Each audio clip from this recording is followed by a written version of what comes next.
जाता है कि सूप हंसे तो हंसे चलनी को नहीं हंसना चाहिए।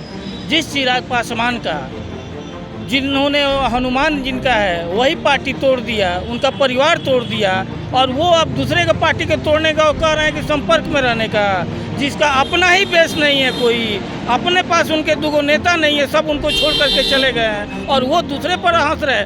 अरे उनका पहले अपना घर बचाएं। जिस पार्टी के साथ वो हैं, उनका सरदेव रामविलास पासवान जी का फोटो तक रोड पर फेंक दिया, घर तक तोड़ दिया, और उनको कह रहे हैं कि दूसरे पर आरोप लगा रहे हैं। पहले उनको देखना चाहिए कि उनका हकीकत क्या है, और उसके बाद वो दूसरे पर आरोप लगाते तो सबसे अच्छा रहता है। आप देख रहे हैं 4 PM बिहार और मैं हूं अभिषेक मिश्रा। देखिए, बिहार में खेल का जिक्र चल रहा था। बिहार में कोई बड़ा खेल होने वाला है क्या, सियासी खेला की बात कर रहे हैं, उसकी चर्चा चल रही है। और खेल की स्थिति और परिस्थिति नज़र आ रही है। जिस तरह से नीतीश कुमार अपनी पार्टी के विधायकों, मंत्रियों और सांसदों से मिल रहे हैं, 1-to-1 मुलाकात हो रही है। इस बीच चिराग पासवान ने बड़ा दावा किया है।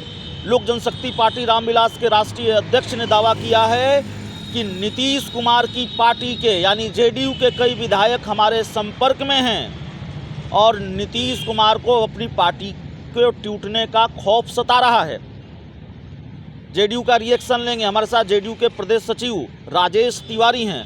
तिवारी साहब, एक तो कहा यह जा रहा है कि आपकी पार्टी पर पहले ऑपरेशन लोटस का खतरा मंडरा रहा है, और अब चिराग पासवान कह रहे हैं कि आपकी पार्टी के विधायक चिराग पासवान के संपर्क में हैं। देखिए, कहा जाता है कि सूप हंसे तो हंसे चलनी को नहीं हंसना चाहिए। जिस चिराग पासवान का जिन्होंने हनुमान जिनका है वही पार्टी तोड़ दिया, उनका परिवार तोड़ दिया, और वो अब दूसरे का पार्टी के तोड़ने का वो कह रहे हैं कि संपर्क में रहने का, जिसका अपना ही बेस नहीं है, कोई अपने पास उनके दो नेता नहीं है, सब उनको छोड़ करके चले गए हैं और वो दूसरे पर हंस रहे। अरे उनका पहले अपना घर बचाएं। जिस पार्टी के साथ वो हैं, उनका सरदेव रामविलास पासवान जी का फोटो तक रोड पर फेंक दिया, घर तक तोड़ दिया, और उनको कह रहे हैं कि दूसरे पर आरोप लगा रहे हैं। पहले उनको देखना चाहिए कि उनका हकीकत क्या है, और उसके बाद वो दूसरे पर आरोप लगाते तो सबसे अच्छा रहता है। वो कह रही है कि आपने दूसरों की पार्टी तोड़ी है, नीतीश कुमार ने दूसरों की पार्टी तोड़ी है, अब अपनी पार्टी के टूट के खौफ में है। ऐसा तो कोई है ही नहीं है जो जदयू को तोड़ सके, वो ऐसा तो कोई हुआ नहीं है। और जो दावे किए थे कि हमारे पास बहुत विधायक हो गए, तो वो अपने पास जो थे कार्यकर्ता वो भी नहीं लेकर के जा पाए थे। उदाहरण आप समझ रहे हैं ना, आज स्थिति ये है। और चिराग पासवान की क्या बात है, चिराग पासवान पहले अपना अस्तित्व बचा लें। अभी तो एक सिंगल मैन का पार्टी बच गया है ना, वो भी 2024 में जमुई की जनता उनको चिखा देगी कि उसके बाद पूर्व जमुई कहाँ, वो तो कह रहे हैं हाजीपुर लड़ेंगे, तो कह दिया आप कुछ बचा ही नहीं। अरे तो कहाँ से लड़ेंगे भाई, अब पिताजी के सहारे लड़े हैं। एक भी कोई कार्यक्रम किए हैं जो दूसरे जिले में जा जाकर हाथ लहरा रहे हैं? 9 साल में एक भी का अगर कोई कार्यक्रम किए हो तो बता दे। तो इसलिए अब बच नहीं रहा है उनको, तो अब किसी भी तरह से अब हाजीपुर भी लड़ेंगे, तो हाजीपुर की भी जनता जान रही है कि ये अब वो नहीं है, क्योंकि काट का हारी बार बार नहीं चढ़ता है। सरदेव रामविलास पासवान जी का 1% भी अगर उनके पास काबिलियत नहीं है, इसलिए अब उनका राजनीतिक इंड है। राजनीतिक इंड है, लेकिन ये दावा सिर्फ चिराग पासवान का नहीं है।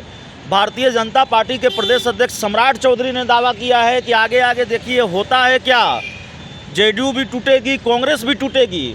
और उपेंद्र कुशवाहा ने दावा किया है कि महाराष्ट्र में जो खेला हुआ है वो खेला देश के कई राज्यों में होगा, कई जगहों पर होगा। देखिए, भाजपा तो हम लोग कहते ही हैं कि वो अंग्रेजों का जो है रहे हैं, दलाली किए हैं, वो फूट डालो राज करो, उन्हीं से सीखे हुए हैं। लेकिन ये चिंता न करें, ये ओरिजिनल चाणक्य की धरती है, और आधुनिक चाणक्य माननीय नीतीश कुमार जी हैं। इतिहास गवाह है ना, जैसे शीशु न तोड़े तो क्या हुआ, पूरे देश में विधायक, MP पार्टी सब तोड़े आए, यहाँ कान पकड़ करके बाहर कर दिया गया सत्ता। ये बिहार की धरती है, और घबराइए मत, आने वाला समय में देख लीजिएगा और जल्द ही पता चलेगा कि अगर सबसे ज़्यादा अगर कोई नाराज़ है बिहार में, तो बिहार में भाजपा में तो ये सम्राट चौधरी से लोग नाराज़ है, और देश में नरेंद्र मोदी से। और बड़ा दर्द जो है अभिषेक जी, बहुत बड़ा टूट अगर कहीं होने वाला है तो बीजेपी के होगा, क्योंकि यही का सूत्रपात ये बिहार के धरती से बीजेपी का टूट। और अंतिम जो है हल्का बयान है, राजनीतिक बयान है कि ब्रेकिंग न्यूज है? ये हल्का बयान नहीं है। आप उदाहरण है, आज तक कोई पार्टी, आप बताइए ना कि कोई भी अगर जो देश में ऐसा होता है कि भाजपा को सत्ता से बाहर फेंक दिया हो, ये बिहार में हुआ ना। दूसरे दिन आकर के यहाँ बीरचंद पटेल ऑफिस पर जितने उनके नेता थे धरना पर बैठ गए, और स्थिति यही है कि बीजेपी में यहाँ तक कि केंद्रीय नेतृत्व के नेता भी जो बिहार से हैं सब लोग नाराज हैं और कार्यकर्ता तो इनसे हट ही चुके हैं। आप कह रहे हैं बिहार में ऑपरेशन एरो, ऑपरेशन तीर, बीजेपी के कई लोग आपकी पार्टी का दामन थामने वाले हैं, ये होने जा रहा है, ऐसी टूट बीजेपी पार्टी का दामन। देखिए पार्टी हम लोग तो उस टाइप का बढ़ावा तो देते नहीं है, लेकिन भाजपा एक नया गुट के रूप में तैयार हो रही है। एक नया भाजपा तो इन लोगों से जो नाराज है सम्राट चौधरी के बनने से, और अच्छे खासे विधायक और एमपी जो है टूटने का दावा श्योर है। तो देखिए बड़ा दावा कर दिया है नीतीश कुमार की पार्टी जेडीयू के प्रदेश सचिव हैं और कह रहे हैं भाजपा टूटने जा रही है। सम्राट चौधरी के प्रदेश अध्यक्ष बनने से बीजेपी के विधायकों सांसदों में नाराजगी है और इसका हश्र ये होगा कि बीजेपी अब बहुत जल्द टूटने जा रही है। तो फिलहाल इस रिपोर्ट में इतना ही। बहुत बहुत धन्यवाद।